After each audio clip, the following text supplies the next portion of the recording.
Toyota company के बारे में कौन नहीं जानता, लेकिन क्या आपको पता है अगर टोयोटा का लेटर हटा दिया जाए तो उसके लोगो में भी उसके सभी वर्ड दिखने लगेंगे। देखा पूरा देखा।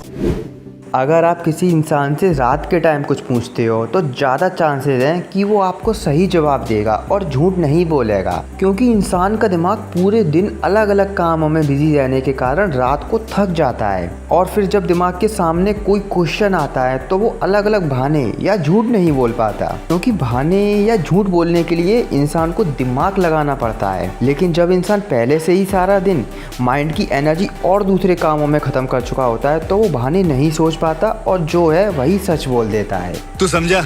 हाँ।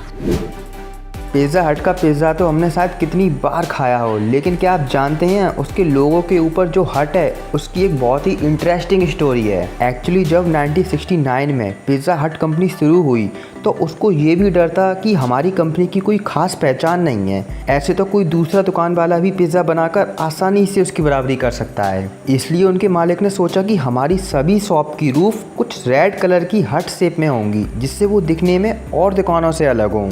लेकिन मॉडर्न आर्किटेक्चर में ये पॉसिबल नहीं हो पाया, क्योंकि पुरानी बिल्डिंग से भी अच्छी बिल्डिंग अब बनने लगी थी। फिर उनके मालिक ने सोचा दुकान की छत का हमेशा एक जैसा होना हमारे हाथ में नहीं है, लेकिन हम अपने कंपनी के लोगों में तो रूफ ऐड कर सकते हैं। और जब से ही पिज़्ज़ा हट के लोगों में हमें रूफ देखने को मिलती है।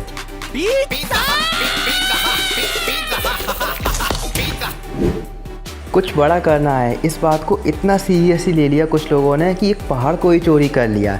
एक्चुअली ईस्ट इंडिया में एक गांव में लोगों के पास पैसे कमाने का कोई साधन नहीं है और ना ही कोई दुकान या बिजनेस है, इसलिए वहाँ के लोग रोज़ 11-11 घंटे काम करके एक पहाड़ को धीरे धीरे तोड़कर उसे बेच रहे हैं, जिस कारण उन्हें कुछ पैसे मिल जाते हैं और अपना घर चला पाते हैं। अब ऐसा भी नहीं है कि इस बात की खबर स्थानीय सरकार को नहीं है, लेकिन वो भी कुछ नहीं कर पा रही है, क्योंकि उनको भी पता है कि वहाँ के लोगों के पास और दूसरा कोई रोजगार का साधन नहीं है। अगर आपसे कोई पूछे कि सबसे ज़्यादा सब्सक्राइबर डिजिटल प्लेटफॉर्म पर किसके हैं, तो शायद आप कहोगे यूट्यूब पर टी सीरीज़ कंपनी के 180 मिलियन से ज़्यादा सब्सक्राइबर हैं। लेकिन आपको ये बात जानकर हैरानी होगी कि नेटफ्लिक्स को 200 मिलियन से ज़्यादा लोगों ने सब्सक्राइब किया है, यूट्यूब पर नहीं बल्कि उसके खुद के ऐप पर, जो कि काफ़ी बड़ी बात है। खत्म।